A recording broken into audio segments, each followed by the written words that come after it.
Andrew McCart, iFLTV. I'm here with Eddie Hearn. Eddie, can you just explain what happened there? It seemed like you were offended that you had me instead of Mr. Kugan Cassius. I got here early, right? We're at the media workout tonight, and I saw Kugan, and I went up to him. I said, "Do you want to do a bit now?" And he went, "I'm doing a bit with Frank Warren, but Andy's over there." And I was like, "Oh, right. So this is what it's like now, is it?" You know, no disrespect, Andy. I took it as disrespect. He's become that bad for me at losing fights. Kugan bins me off for Warren. And, you know, I don't want to say I'm left with Andrew McCart, but, you know. I think he's, what do you call it, a glory hunter. I think he just want to sticks with like an Arsenal fan. Exactly, Eddie. Well, we're here at the media workout. Fight week, Bivol, Beterbiev. I mean, for me, as a boxing fan, this is the best fight in boxing. Do you agree with that? Yeah, I do. You know, I mean, look, we know that, you know, when we say, like, you can't say trade fight for this one, but you can say hardcore fight fans' favourite fight in boxing. I think that's the way to do it. And I hope that, you know, we can reach out to the casual audience and make them realise how great this fight is. It's a generational great fight, you know, and I keep playing, whenever there's a fight that comes up like this, I kind of play it out in my mind, like, you know, all the things that people do really well, and can the other person counter that and, you know, overcome those challenges. And I'm really fascinated to see if Dimitri can unlock, say the code, but, you know, cage the beast in Artur Beterbiev. Very difficult to control, but Bivol is the master boxer. And if anyone can beat him, this is what I've said before, the only person that can beat Artur Beterbiev is Dimitri Bivol. And hopefully he can do it on Saturday night. It seems to me that when you look at it, it's two contrasting styles, obviously. You've got this front foot, controlled aggression in Beterbiev, but then you've also got this slick feet with angles, shots with angles, different angles he gives you in Bivol. But can Bivol keep Beterbiev off him for 36 minutes? That's the question. I think that both guys are so much more than how we're dressing up the fight. You know, Beterbiev is so much more than just a heavy-handed come-forward fighter. And Bivol is also so much more than just a tactician. Like, he punches, I think his power is actually underrated. Yeah, his movement, we know, is incredible. Beterbiev's movement is also good. His shot selection is very good as well. So I think both are actually complete fighters. Obviously, they do some things better than the other and so forth. But again, I must have said this about 10 times yesterday. It's the ticking time bomb of Beterbiev. Like, he's going to get you, but how long does it take? And you've got to survive the time to win the fight. But you've also got to win rounds. And if you go back to, like, when I look at Beterbiev against Callum Smith, he wasn't really doing a lot in the early rounds, but he was winning rounds because the opponent sometimes doesn't really want to engage, because, you know, Beterbiev's also got a tendency to throw with you, especially if he doesn't respect the power. So it's going to be interesting. And, you know, for Dimitri, you really want to be 6, 7, 8 rounds into the fight with a nice lead. Do you know what I mean? What you don't want to be is 6, 7, 8 rounds in, tired, marked up and behind, because then it's a big uphill battle. But listen, Beterbiev is 39, he's coming off some surgery, we can clutch a few more straws, but it's going to be a tough night's work. But if anyone can do it, it's Dimitri Bivol. Dimitri Bivol does do it, Eddie. Frank Smith told me, stay out the ring. Yeah. This is his photo opportunity. I told Dimitri last night, I said, when you win this fight and I jump through the ropes to grab you, don't push me away and go over to Frank Smith, you know. Dimitri's a real classy guy. We've had a great run with him. I think we've had 10 fights or so with him. But this is it. This is like the ultimate. And it's really nice to see someone want the accolades of the championships and the Undisputed so much. Like, he keeps saying, this is my dream. Like, when I started boxing, this was all I ever wanted. And it means so much to him to become Undisputed. Money's always important, but this is more than that for Dimitri Bivol. This is a lifelong dream as a fighter to become undisputed, and both guys desperate for that accolade. If both men do it, let's say Dimitri Bivol does do it, then he's completed boxing. So where does he go next? Does he drop down to super middleweight, take on Canelo again? Is there that desire to fight on when you've completed boxing and become undisputed? Because like you said, it's his dream to become undisputed. So where does he go? No, I mean, from there it's very difficult to, really achieve much more. I mean, the challenges of maybe a rematch with Canelo Alvarez, for Dimitri Bivol. But this is it. This is the ultimate. And when you win undisputed, there isn't many more levels and layers to get to. But all his focus will be is on Saturday night. Well, news today, the undercard was announced for Tyson Fury Usyk rematch. I mean, the main event with Madrimov and Usyk, I believe that's how you pronounce his name. I never get that right, but that's a cracking fight. I love that fight. Maybe Usyk was probably unlucky against Virgil Ortiz. Dennis McCann-McGrail, I love that fight. My mate Lee McGregor against Isaac Lowe, I love that fight. So and you've also got the heavyweights as well. So Eddie, I've heard a few people have a little bit of grumble saying it's not stacked, but your thoughts? I'm glad that I'm not doing these cards, because I would be going mental at people moaning about these cards. I mean, you've got Tyson Fury against Oleksandr Usyk. It's such a huge fight. And then, of course, you've got Bokocic against Madrimov, which is just such a great... I don't even know if that's right. For me, Dennis McCann against Peter McGrail is such a great fight. It's a pure 50-50 fight, British and European Championships. Yep, against... for two outstanding young fighters, and again, Johnny Fisher, Moses Atuma, two of the brightest young heavyweight prospects in the country. I love the card, like you said, Isaac Lowe, Lee McGregor.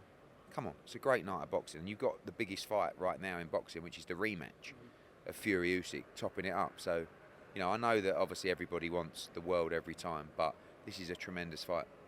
You mentioned Johnny Fisher and Moses Atuma on the same card. Are they on a collision course? Because they're both relatively young, probably the same stages? I think if they keep winning, yeah. I mean, look, Moses is an exceptional talent. He's been in the game a long time. He's got a very, long-standing amateur record and pedigree as well. Johnny had, 2 or 3 amateur fights. He's a massive ticket seller. And Moses is not really on the agenda for the next 2 or 3 fights, if I'm honest. I mean, we've got Dave Allen, and then I've already got in my mind the targets for the Copper Bosch in March or April, but let's see what happens. Pressure on that? No. Because I think it will surprise a few people as well. But if Johnny keeps winning and Moses keeps winning, they're 2 young British heavyweights that will fill up the O2 Arena. So, I think that's definitely one for the future. We also understand, I really rate Moses very highly, and I rate Johnny, but Johnny's coming up on the blind side, and he's massively underrated, Johnny Fisher. And obviously, he's one of the biggest ticket sellers in the country, so he's got to get through Dave Allen first. I wanted to give Dave Allen the opportunity. A lot of people moaned at me for not giving Dave Allen opportunities, so I gave him this opportunity. And then people still moan, why is it Dave Allen? I think it's a guy that can give him rounds. And I think Dave's got enough about himself. I think he's clever enough. I think he's experienced enough to cause Johnny some problems. And I think it's a good yardstick to see where he's at. The main event then, I seen a post from Tyson Fury. He posted a picture maybe a week or so out from the first fight with Usyk, when he was maybe a 4-pack there, and the veins were in his biceps, and he said, I was in the shape of my life.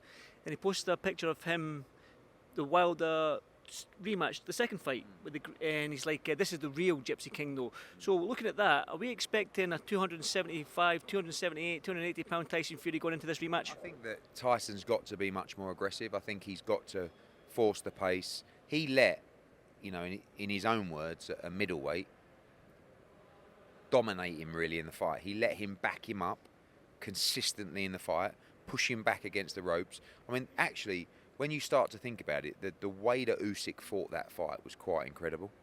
Like, to do that to a man of that size was so impressive.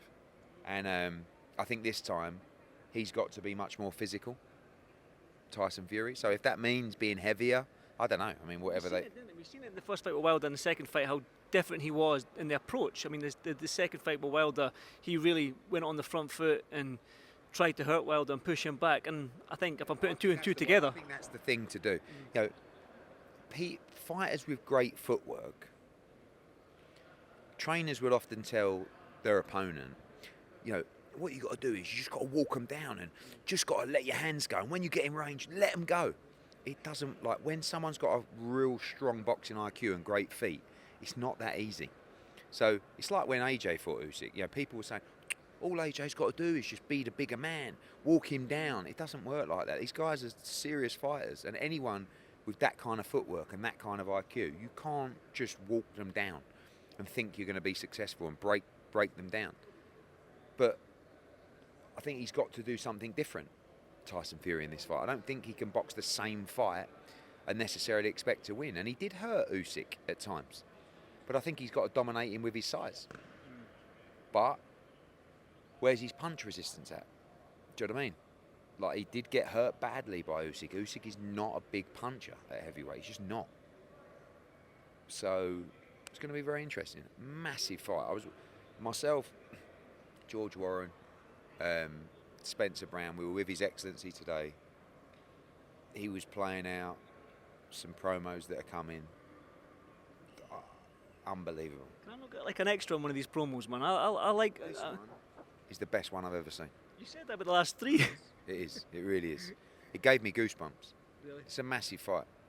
I'm looking forward to it. I'm looking to, yeah. It's. I can't wait. Listen, I'm honoured to have 3 fights on the undercard. I'm blessed because I'll get to be here for it. Do you know what I mean?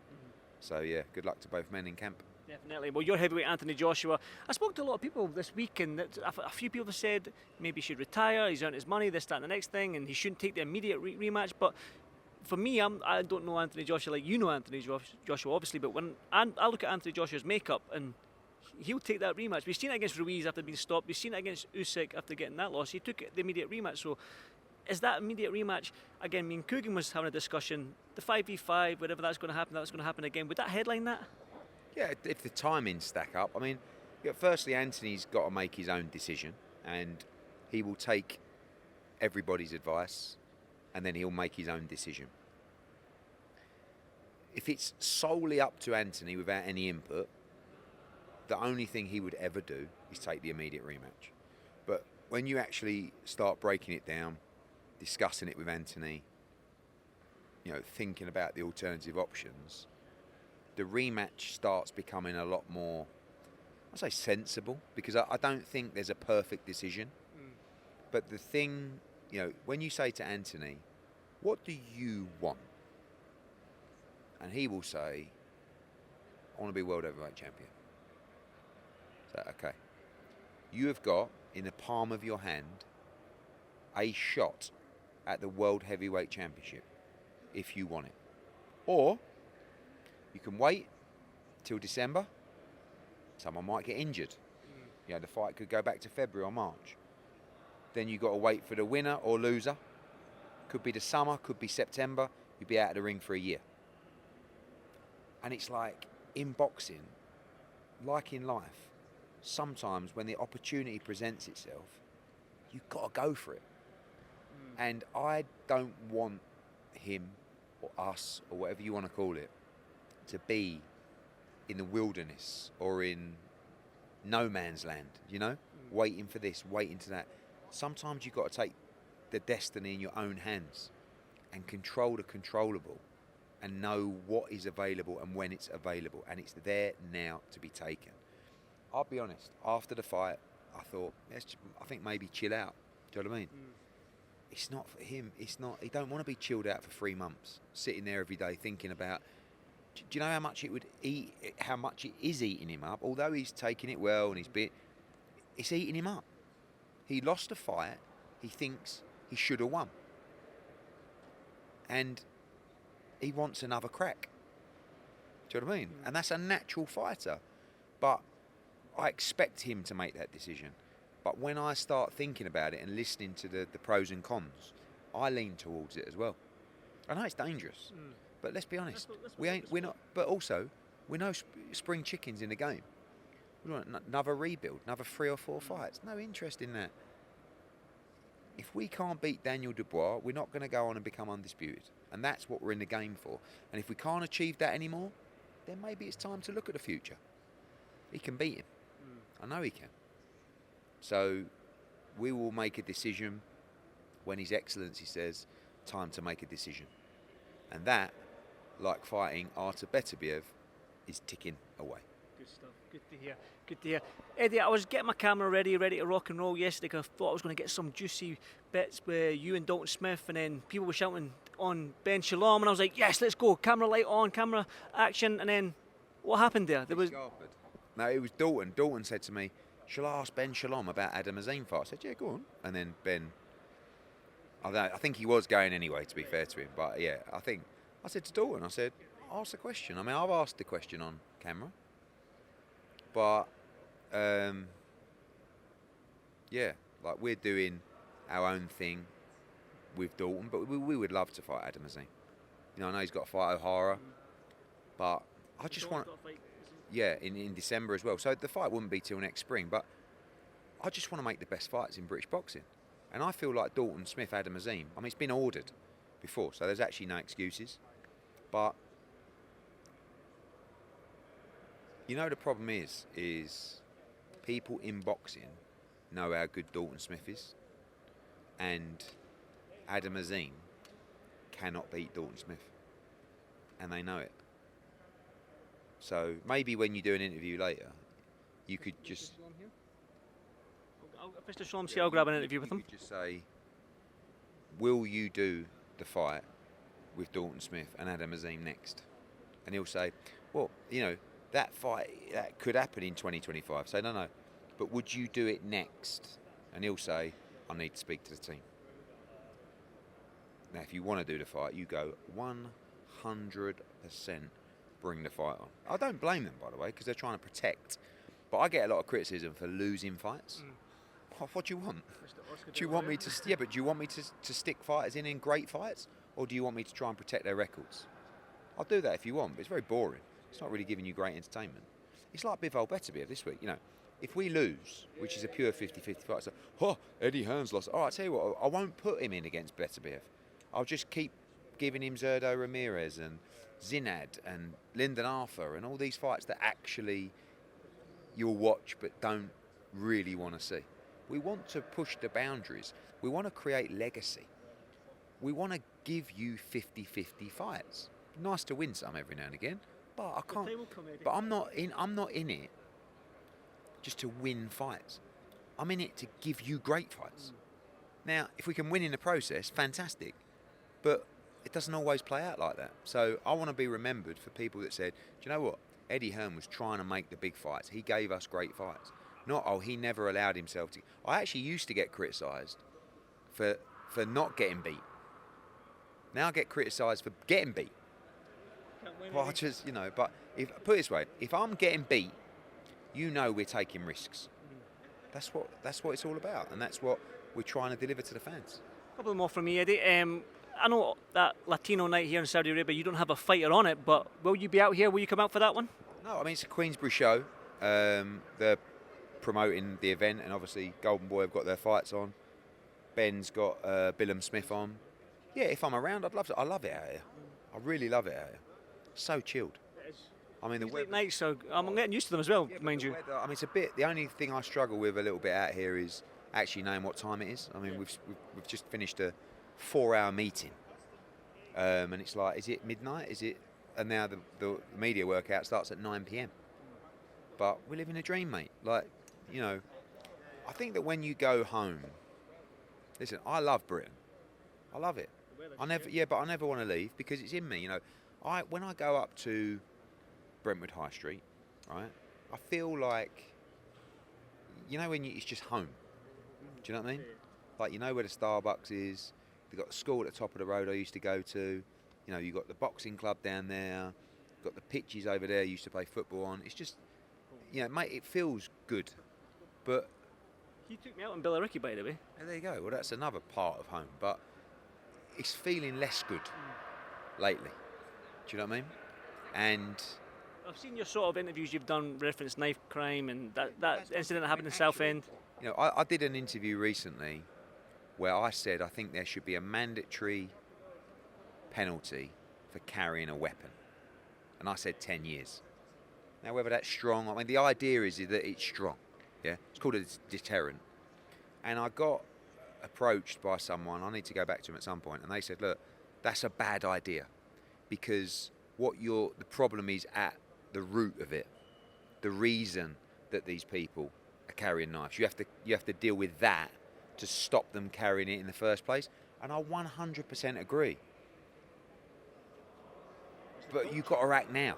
We don't have time, to fix the problem now, to solve the problem of what's happening now, if that makes any sense at all, We've got to deal with our future and the kids and give people opportunities and teach them what's right and wrong if they don't have the guidance. But we have to deal with it now. And I don't believe that putting a deterrent in place is in any way a negative, because it's got to stop. And I'm sorry if, something happened to you in your earlier years that took you down this path. And we've got to solve that problem as well. But right now we have to deal with the problem on our streets. And the only way is to put a penalty in place that is such a deterrent that it will stop people doing it now. And if it doesn't stop you doing it now, understanding maybe it won't stop some people. But I'm telling you now, if there's a deterrent like that, you really think once kids or start receiving the penalties for that other kids aren't going to think twice. The problem's so bad, it's not just a problem to say, no, what we need to do is we need to go all the way back to why it's happening. Mate, we ain't got time because it's so far out of control. Yeah, but it's so far out of control. It's got to be dealt with now. It's getting worse and worse and worse every day. And saying it's going to get worse and worse and worse. And what will happen is people will leave the country. Is that how you're feeling? Is that how you're feeling right now? I never want to leave Britain. I don't, but I also don't want my kids to grow up in a world where the streets aren't safe. And I'm not even talking about streets, I'm talking about my streets. I'm talking about Brentwood High Street, right? That's for me, that's unacceptable, because we make, and we're happy and we never moan, a significant contribution of tax to our country, and I'm happy to do it. And by the way, you make loads of money. Yeah, you know what? We do make loads of money, and you know what? We pay a fortune in tax, fortune. And people say, don't care. We're good. Listen, I'm not moaning about it, but do you want to pay all of that tax to live in a world where your kids aren't safe to walk the streets? Not particularly. You know what I'm saying? And by the way, they're about to put the tax up again. So this is what I'm feeling. I'm always honest with you guys. And it's not an opinion that's going to, a lot of people who listen to it don't agree with me. That's absolutely fine. It's my opinion. And I'm entitled to make whatever decision I want for myself and the family and the kids. So for me, I look at that and I say, the government have a responsibility to make a change, and they have to act now. Because I'll tell you something now, our country is becoming out of control. And then you come here, and I know that it's not necessarily like a situation where it's Riyadh, it's this, it's that. Is safe here? People say, because of the... Yeah, but people say that's because of the deterrents and the penalties. Yeah? Is that not the fucking idea? Why are you afraid to make the penalties so strict? It's unacceptable. You don't need to be carrying a machete or a knife on the streets.